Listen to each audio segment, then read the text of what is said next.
The total amount of methane in the atmosphere, in the current atmosphere, it's about 5 gigatons. The amount of carbon preserved in form of methane in this subarctic shelf is approximately from hundreds to thousands of gigatons. And of course, it's only 1% of that amount is required to double the atmospheric burden of methane. What divides this methane from the atmosphere is a very shallow water column and a weakening permafrost. In case of thawing permafrost, there is no way to control it or to stop it. It just will go by itself. There is a reasonable probability that once this starts, the amount of greenhouse gases released could then be larger than, it can even dwarf the amount of greenhouse gases that humans are putting in the air now.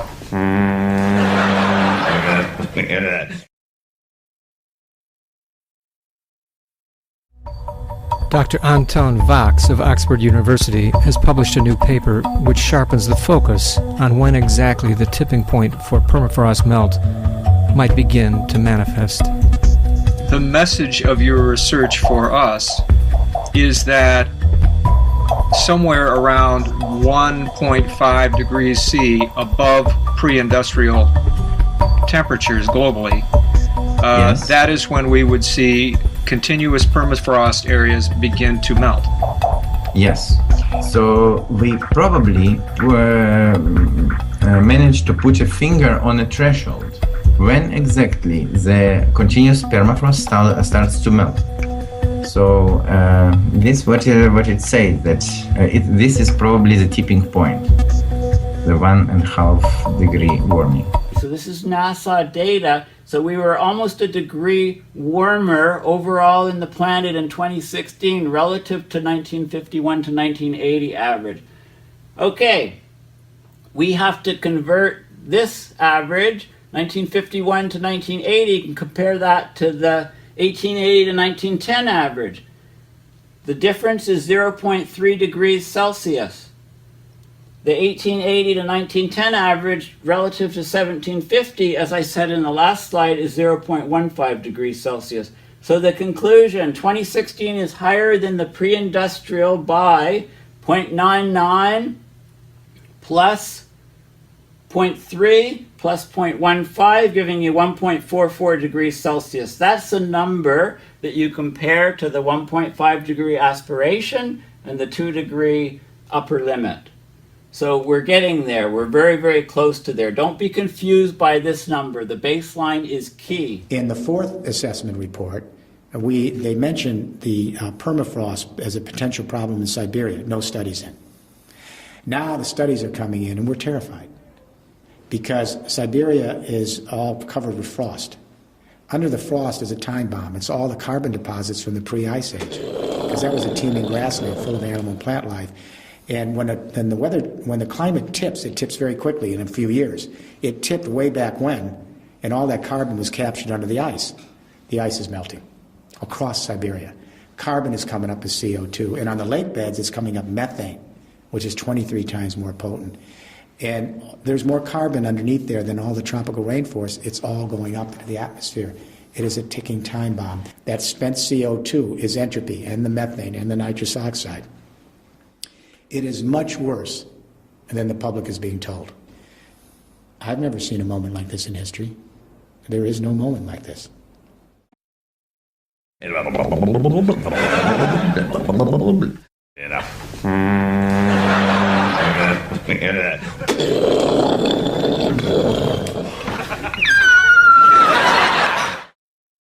Why are you not dealing with this situation?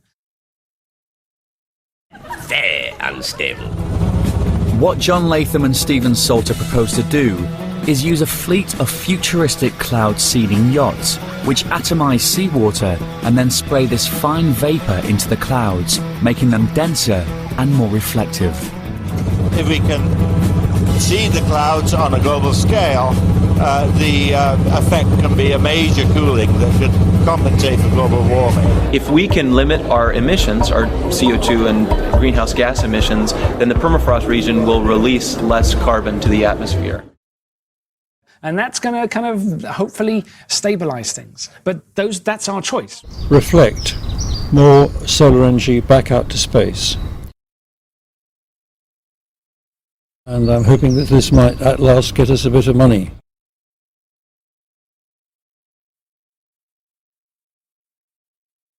Last year was the second warmest year ever. The last 5 years have been the hottest 5 years. And it's about 100% of these trends are being caused by our activities as a society. I don't know really. I really haven't really said anything about it. You see, I'm afraid I was very, very drunk.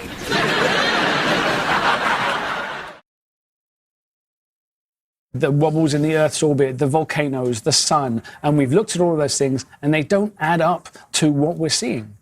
The hottest January on record. Yeah. So we've been seeing this year on year.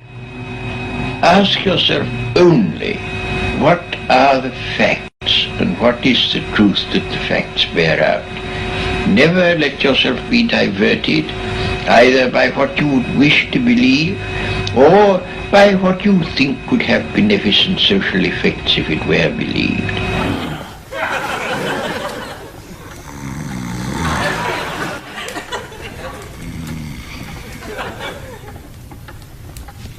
Six breasts!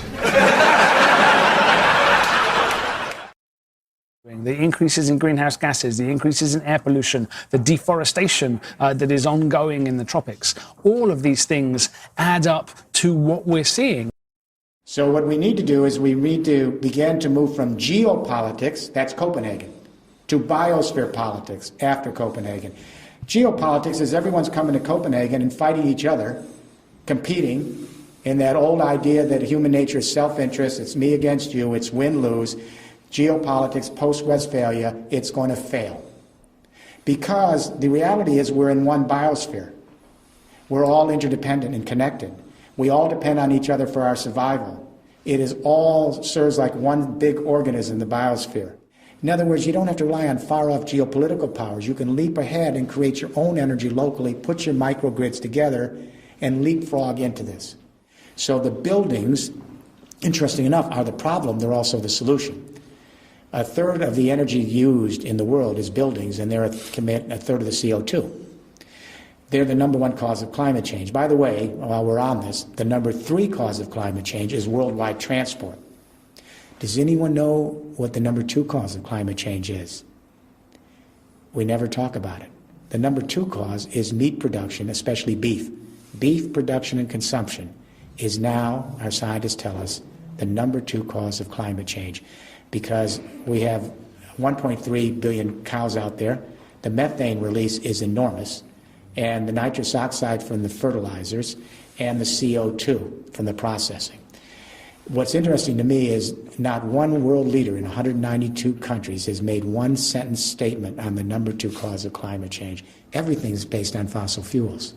Our petrochemical fertilizers and pesticides for agriculture, almost all of our pharmaceutical products are fossil fuel based.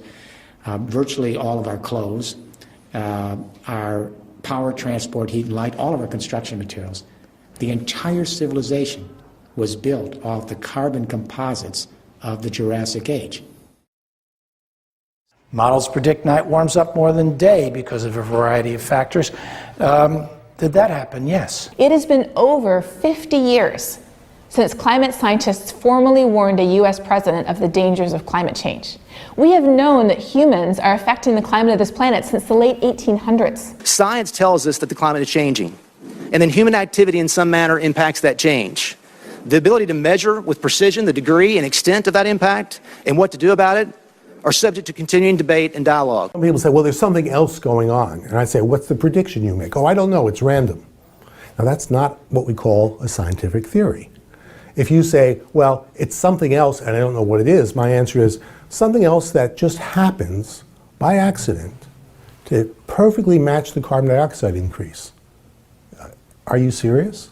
Volkswagen's just announced in June, biggest car company in the world, they're going to put out the last internal combustion platform, I think it's in 26, 28, and they're devoting 80 billion euros, that's one company, to complete electrification of the fleet. And they expect to have 22 million vehicles all connected to this digital revolution out there in 2028, and they've joined with Bechtel to put in 35,000 charging stations, and all of this will have to be connected in a digital infrastructure across Europe.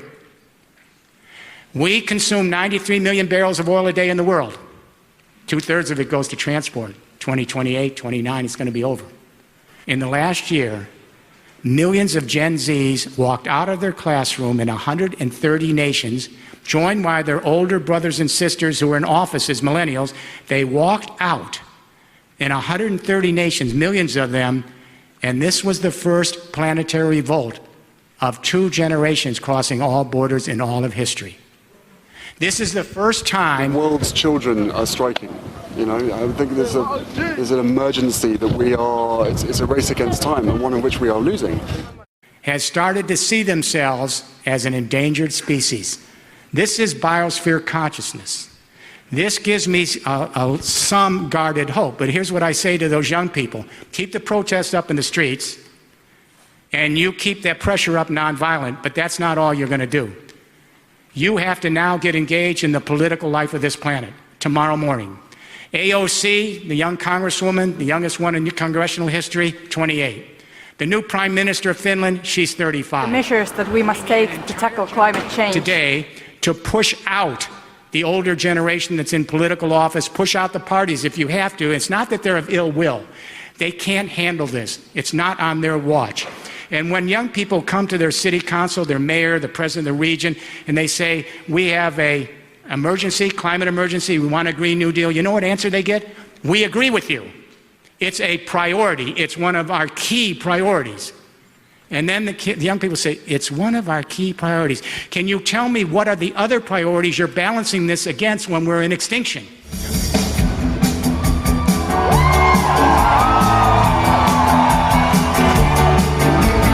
Johnny, in his purest state, doesn't give a damn about all the games that they play. Exit, Brexit, come on in, goodbye. Who the fuck cares? When our world is dying, when our environment is collapsing, when our skies are polluted, when our seas are polluted, when our children are sick, they play all their fucking games. We want them to save our fucking world, and if they can't do it, we'll fucking do it.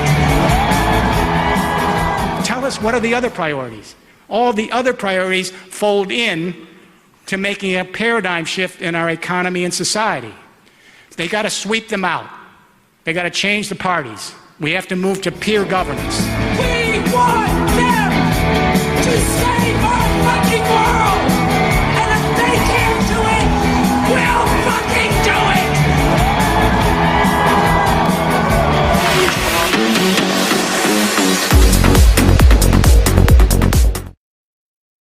We've investigated all the natural things that are causing change, the wobbles in the Earth's orbit, the volcanoes, the sun, and we've looked at all of those things, and they don't add up to what we're seeing. But then when you look at what we're doing, what humans are doing, the increases in greenhouse gases, the increases in air pollution, the deforestation that is ongoing in the tropics, all of these things add up to what we're seeing. And so when people ask us, well, you know, what's causing these trends? The answer is us.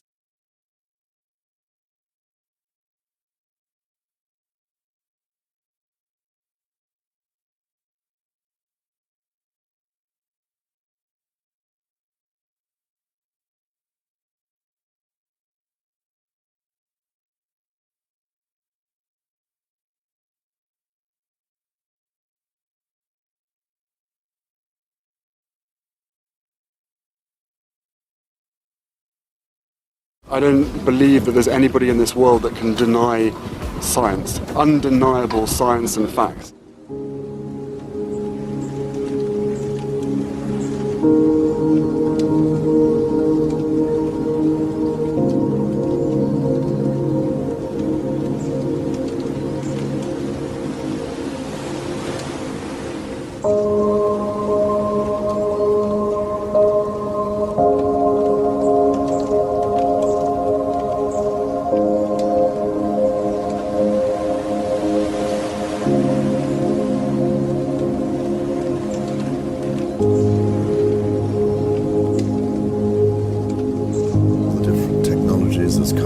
There's an amazing range of remarkable ideas and techniques which are there but undercapitalized. But there is a real opportunity now to link the investors with the projects.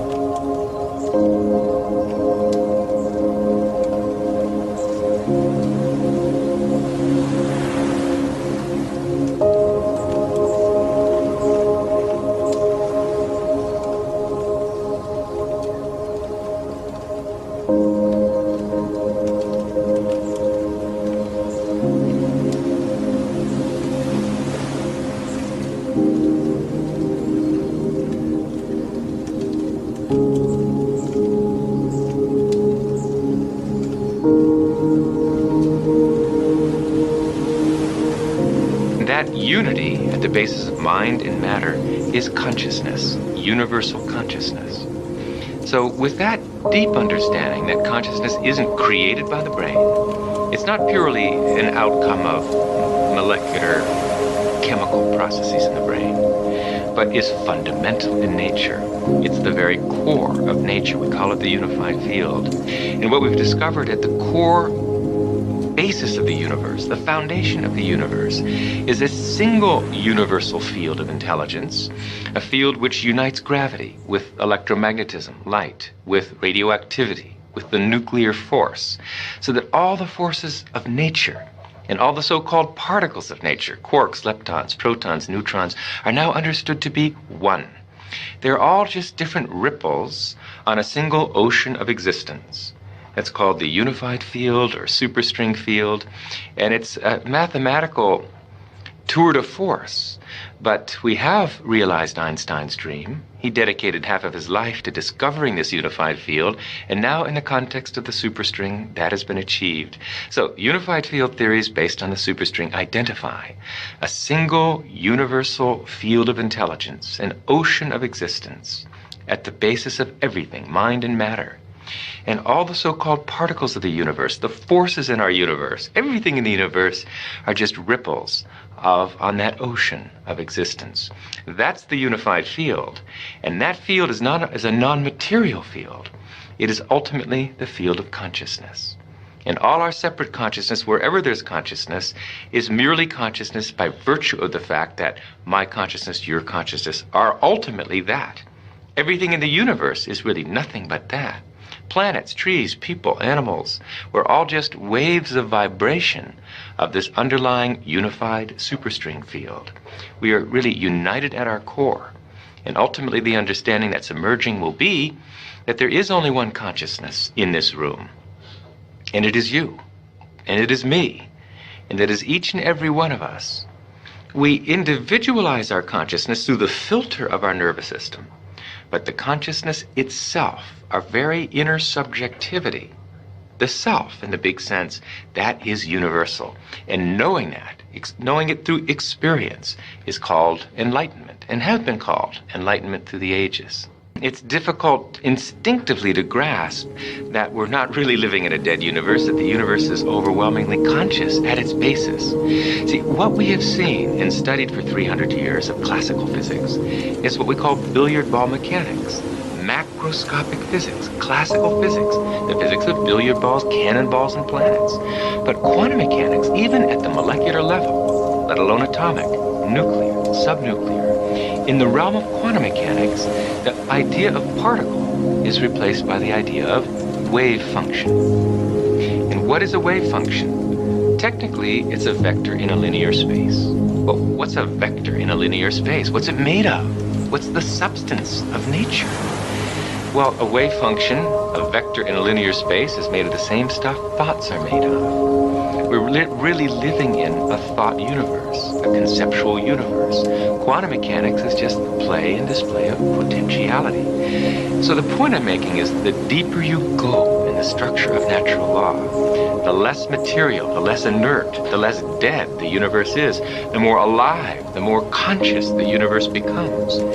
Then when you get to the foundation of the universe, the unified field or superstring field, it's simply a field of pure being. If the Vedics seem to have it right such a long time ago, how did we end up here? You know? Boy, that's a good question. How is knowledge lost? The knowledge of enlightenment can easily be lost. The techniques to experience pure consciousness, unbounded awareness, can easily be lost, not because they're difficult or complicated, but because they're so subtle.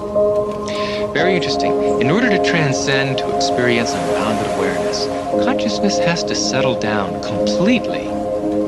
Now, if you try and reproduce that experience, you'll never succeed, because trying involves effort. The experience of pure consciousness really transcends any one religion or any one philosophy.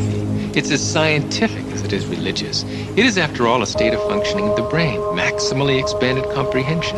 It's the direct subjective experience of the scientifically discovered unified field of all the laws of nature. Is that religious? Perhaps, but it's scientific too. So there's no reason that it should be disbarred from education. Otherwise, we're going to get the same old result. 5% development of our mental potential, another generation of war and terrorism and human cruelty. And that'll go on forever until the experience of life's essential unity is bestowed and the brain is properly developed. And what is the self? The self, consciousness, our very subjectivity, is that one thing in our life that has never changed. Intangible though it may be, and very difficult to put your finger on, it's that one aspect of our experience that has been with us since childhood. Although our beliefs have changed, our friends have changed, our bodies have changed, typically for the worse, that one thing that gives that continuity to our experience day by day, that's our consciousness, it's our subjectivity. It's the Atman, the self. And that self, which is the same for you as for me, ultimately, is this unified field discovered by science, which is essentially the creator of the universe. That is our authority. That's our dignity. If we only knew ourself and how precious it was, we would rush to experience higher states of consciousness, where that experience of our unbounded subjectivity is never lost, even during the depths of sleep.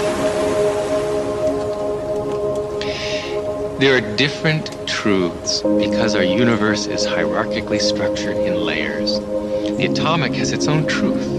The nuclear world has its own completely different truth. They're both valid. They're both self-consistent. So there's the truth of diversity, where observer and observed are separately identifiable systems, and there's the deeper truth of unity, in which there is no separation between the observer and the observed. So we can talk about life at all levels. Each level is valid, but the deepest level in this scientific age is the level of unity. What has to be very clear about this is a concept most people don't get quite. It's very important. You can drag me across the floor by my arm. You can drag me across the floor by my atoms, or by my nuclei, or by my cells. It all has the same effect. I get dragged across the floor. These are simply different levels of the description of the one reality that is me. So it's legitimate for us to talk about a world of diversity. We see such a world after all. But it's even more legitimate for us also to talk about the world of unity, the ultimate scientific truth of life. So we get tripped up in semantics if we say that unity alone exists, but there's no such thing as diversity, or that diversity alone exists, there's no such thing as unity. They're both true. They're just different levels of description of the same reality. Everything in the universe is a common source.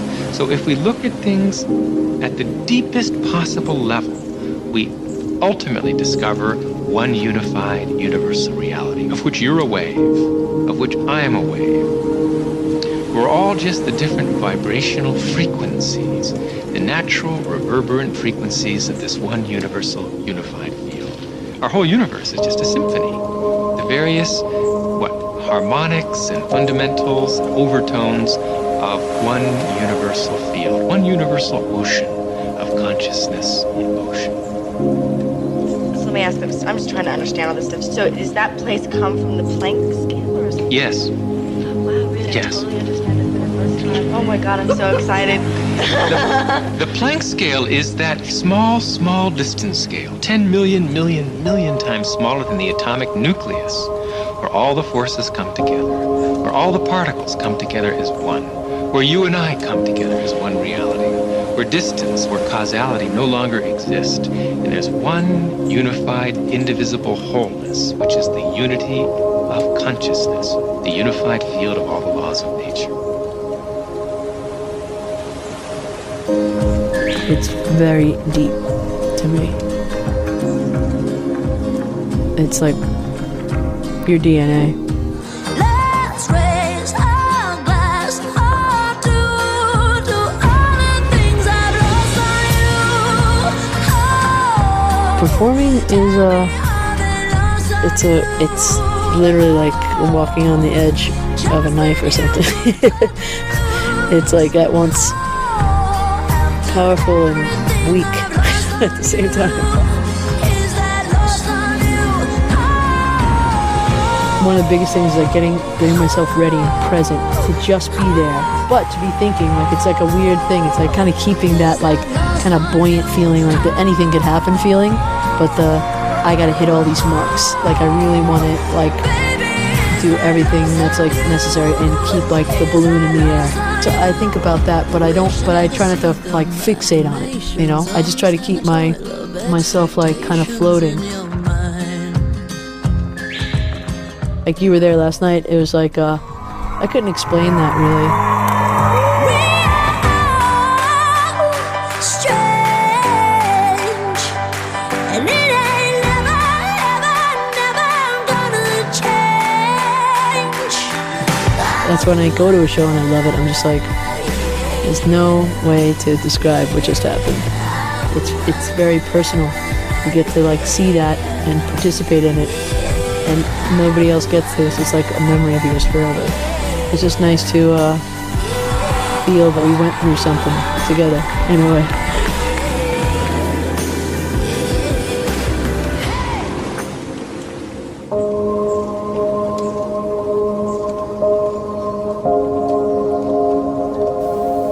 So when we come into a state of harmonic resonance or rhythmic entrainment, i.e. we're all vibrating at a particular frequency together through the use of rhythm, through the use of breath, and through the use of sound and singing. The part of our brain that tells us that we're separate from everything else can measurably be seen to go to sleep.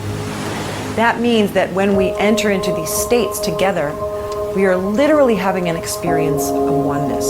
And this is very profound.